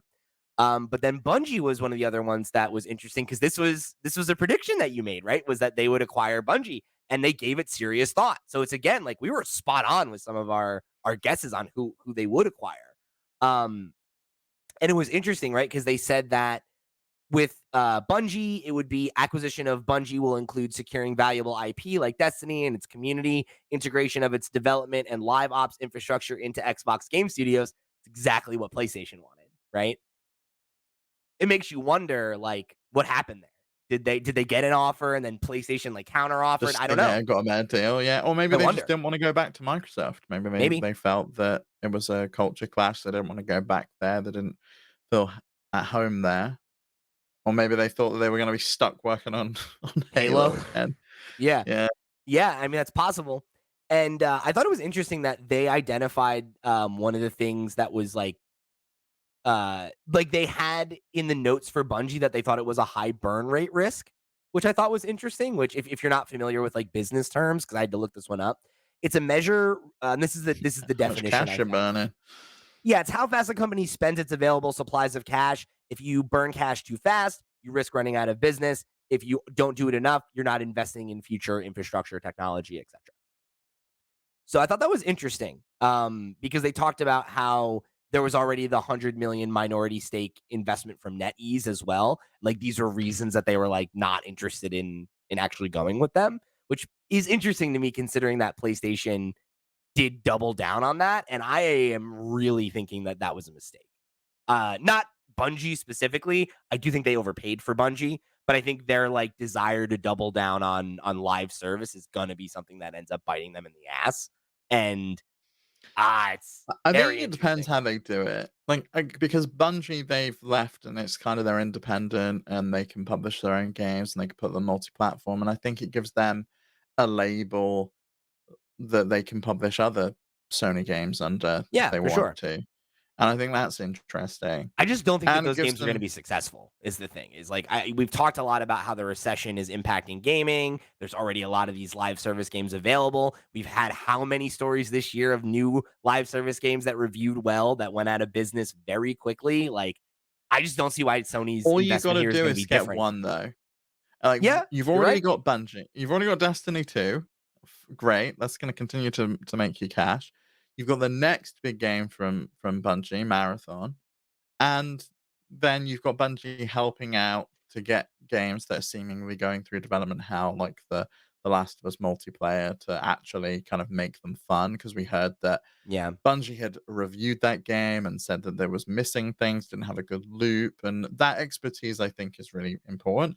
But I think you PlayStation probably could have just partnered with them and been like, "Hey, we're working on this. Can we give you some cash and you Yeah. have a look at this Headhunt game and some let us people or know, whatever if you need to. and like consult on it?" Yeah. One of the other reasons that Xbox called out too is that Destiny was one of the highest hours generating titles on Game Pass, specifically console Game Pass, which I thought was interesting because again, that ties back to that thing that you were talking about, where it is like those are the games that really generate revenue on Game Pass because you play them for years and years and years, right? Or like Persona 5 or something like that, where it's like if that's the only game you play for a year and you pay $12 a month for it, you way overpaid for that game, but you don't think about it that way, you know? Yeah. But I'm playing that, but I'm also able to play other games.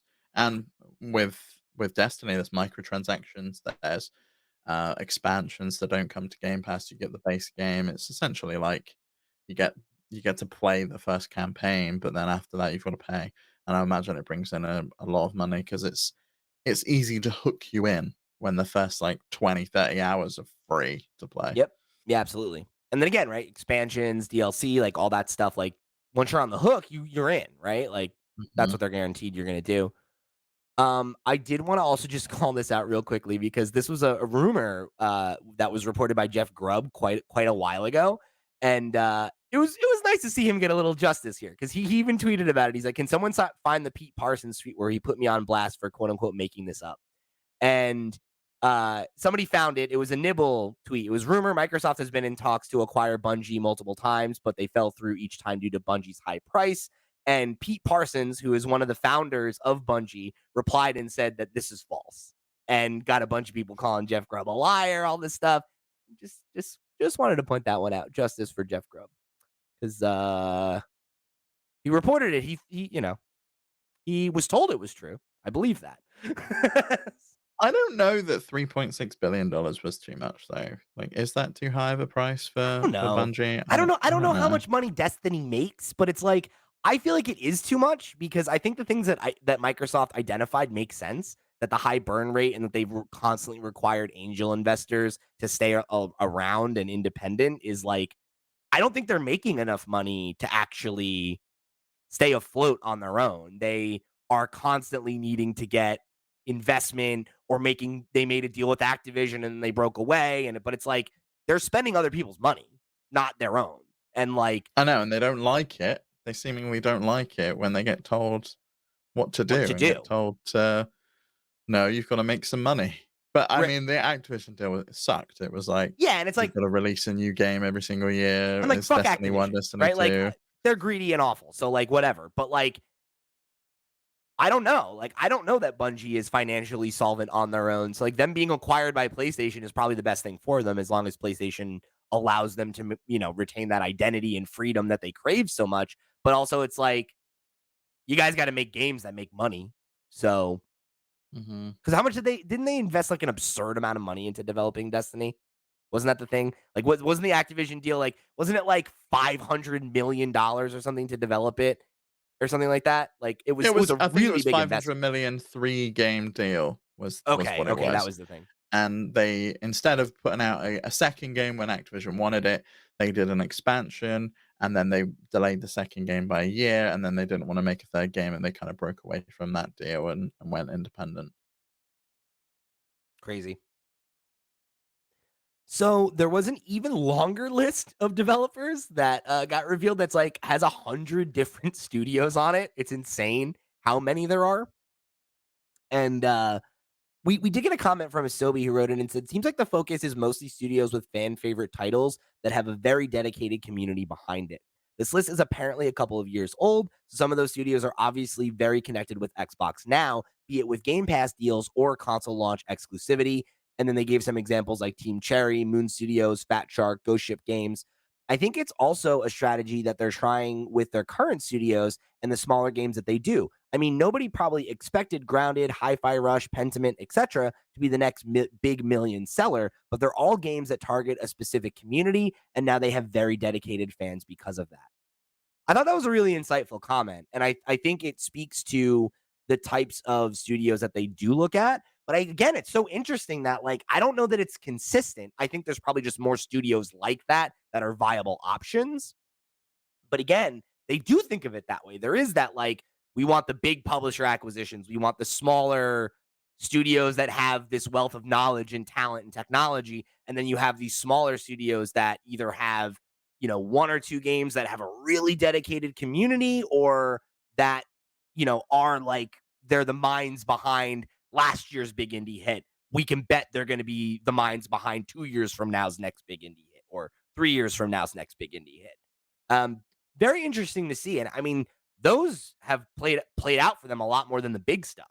The little stuff has been the stuff that's been at least critically successful. Yeah, it definitely has. I mean, the developers to watch list was the first list that they put together, and then the M&A final watch list was, which we spoke about, which had Thunderfall, Supergiant, Niantic, Playrix, and Bungie IO and Scopely on. So they very much narrowed it down. But I imagine they did approach some of these other developers on the list, like Team Cherry were obviously there at last year's presentation to reveal Silk Song. I think Hazelight would have been a great acquisition for them, or a great one to get an exclusive with. They And obviously that's made that's It the team Takes behind It Two. Takes Two and Way Out Yeah, Brothers.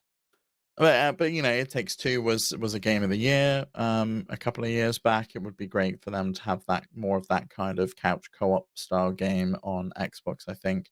But there's a bunch on the list, right? You know. And again, that was one of the ones they have. It's like people and ideas and like new Yeah, audiences. I think it's so funny, like the one, like what they look at, right? You know. Because that you got to And imagine, they're like, well, we want to hire Joseph Fares. That's what we want. We want to be able to be like that crazy guy who makes these great. He made Game of the Year last year. He comes out and says F the Oscars every year, right? Like, oh yeah, we would love to have that guy be a part of the Xbox family. What's his next game going to be, right? It's like they got Tim yeah, Schafer, right? Like that was a huge win. It's like you have like the godfather of modern indie games at your studio. Like that's cool. Like that gives I you a sense of culture and of history and all these things that you want people to associate with Xbox, and they don't yet, but they will eventually. I need to watch that new documentary now that you've mentioned it. Have you seen the new one with the Psychonauts 2 No, development that I haven't they've seen put it yet. I out? really want to watch it though. I bet it's Yeah, I great. really need to just sit down and watch it because apparently there's a part in there where Tim Schafer comes out and announces that they've been bought by Xbox, and everyone just like doesn't know what to make of it, and it's Yeah, just like it's a real complete shift it's in kind of it's how scary. the whole studio feels. Yeah. Yeah, seems to have worked out, but I mean, hopefully that's still the case. Well, we've not seen the fruits of their labor yet, I don't No, think. We had Psychonauts 2, but we don't know what comes next from them. you gotta imagine that helped make that a bigger release though. It being on Game Pass day and date. Yeah, yeah, that's why I played it. It was a great game. Yeah, same. I enjoyed it quite a bit. Last studio we're going to talk about is that Microsoft also very heavily considered acquiring Square Enix, which is crazy. This is another one of those studios we've been talking about that seems like they're priming up for acquisition. We've been thinking it would be Sony, but Microsoft thought about throwing their hat in the ring there. And it's pretty interesting because uh, there's the obvious benefit, right, of like major IP like Final Fantasy and stuff like that. But this was another one where they talked about how the mobile angle of it was really one of the bigger reasons that they considered it, which I thought was interesting. So according to the proposal that leaked, it's like a full proposal that leaked, and Phil Spencer even replied to it and everything. You can go check it out. Very interesting stuff. Um, Microsoft had a few bullet points of why they thought Square Enix would be a good partner. Uh, Part of it was to, again, right, obviously bolster their presence in Japan and Asia broadly. But then the again, I think obvious choice of getting games like Final Fantasy 16 rather than being a PlayStation exclusive, being a Game Pass exclusive day and date. That's obviously interesting. But then again, the big one was to gain a step up in the mobile market because they could have quote unquote future mobile exclusive Game Pass offerings. So this was kind of revealing that they seemingly have, or at least had, broader plans to make a maybe Apple Arcade style, equivalent with Game Pass and have a mobile SKU. And when you think about Square Enix, they do have a lot of mobile games actually, and they this was from They Microsoft. had more. I mean, they sold off all the Western studios. Like we used to have Tomb Raider Go, Hitman Go. Yeah, The studio I think they behind still those own got those though. closed. No, they sold them to uh Embracer, Embracer, and then Embracer rebranded the studio and then shut it down like 2 weeks later. interesting. Okay, I remember they closed the studio, but I thought Square still owned those, but I guess they don't own those IP anymore either. So No, they there don't was own like Tomb there Raider was or Tomb Hitman Raider, there anymore. was No. Hitman, and there was a third one, right? Yeah, they were good games as They well. were. But from Xbox, they said combining Square Enix robust mobile native portfolio with our own could potentially help us create a mobile native Xbox Game Pass SKU. And then Which they would be said great. that the document also called out that the ports of classic games that they have that are sold at a premium price rather than the kind of standard mobile um, price model would have quote unquote a substantial value for a subscription service, which again it's a great point, right? Like that is the kind of thing I think that would make you consider it more seriously as like a quote unquote core gamer if it was like, well, this has real games on it like Final Fantasy 6 or Chrono Trigger or whatever, right? Pretty cool. Yeah, and I guess it's you got to imagine they're keeping an eye on Netflix's strategy here as well, where it's basically a similar model Yep. where you subscribe to Netflix, you can download these games from the App Store, you log in with your Netflix subscription, and you can play them.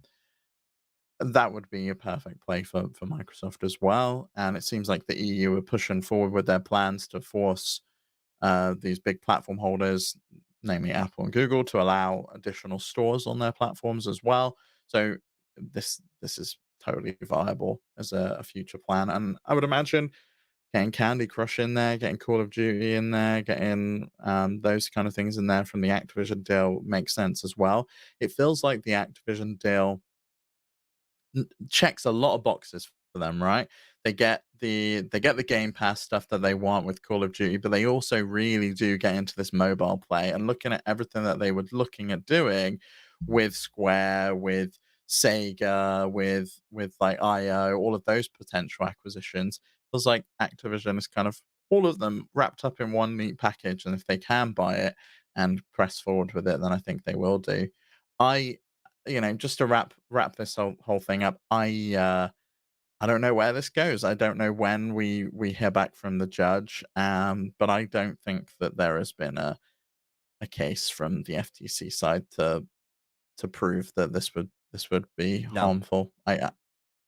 At least in my opinion, but I'm no judge. I'm no expert, so Me neither. And obviously you take anything that we're saying here with a grain of salt. And like, I think it's worth pointing out that like the judge is also not an expert. They're an expert in law, but they don't really know gaming like that. So like things that may seem like obvious, oh, this is what a great point they made in their favor. They might not see it that way. So, there's it's nothing but question marks at this point. But my takeaway from this week is I think this was a win for Xbox.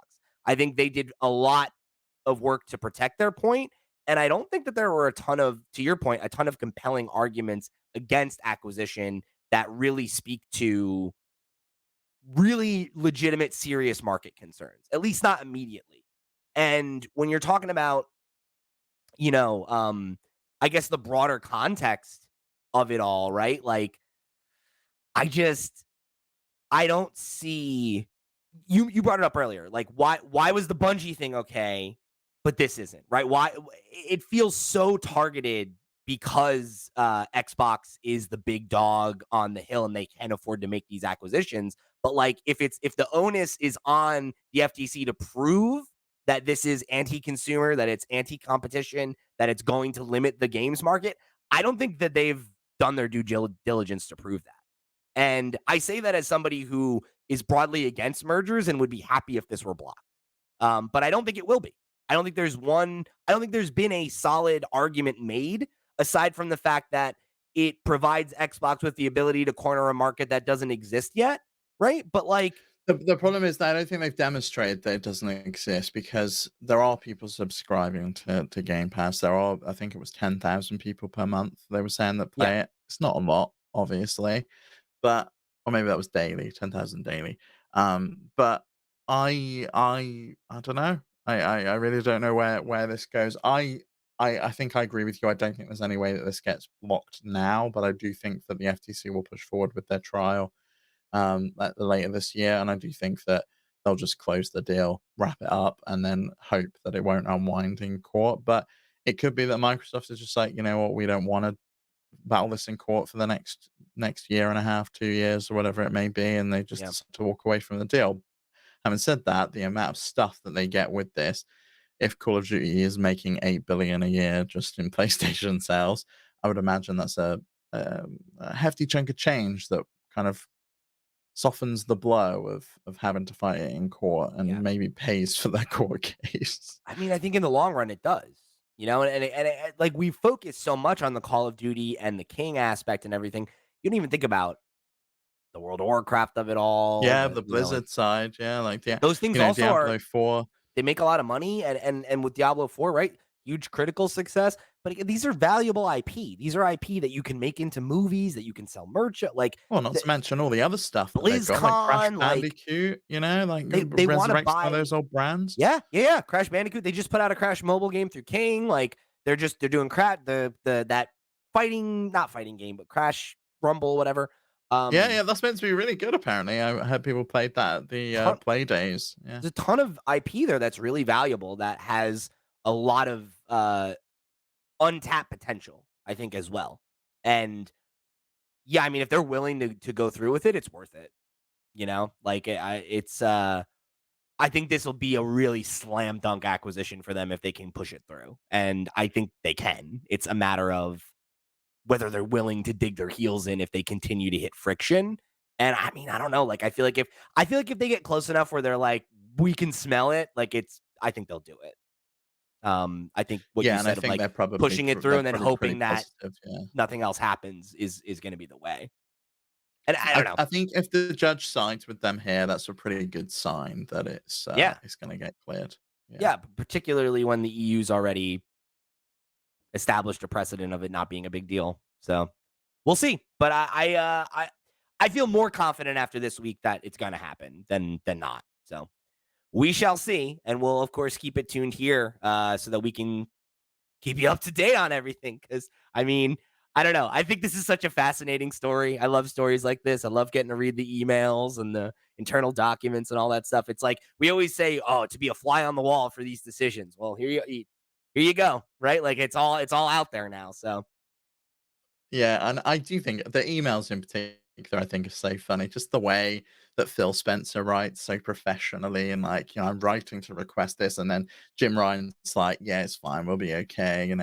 P.S. we They should have announced an electric car. It's like, okay, fine. we didn't even get into like the emails between Jim and Jim and Phil and Phil, like yeah. again like how much of like a normal person Phil sounds like against Jim Ryan who just has this very like He's like unhinged. very He's like, stilted. He's very yeah. it's very weird. It's very weird, but it's certainly he's been an interesting character in this story, that's for sure.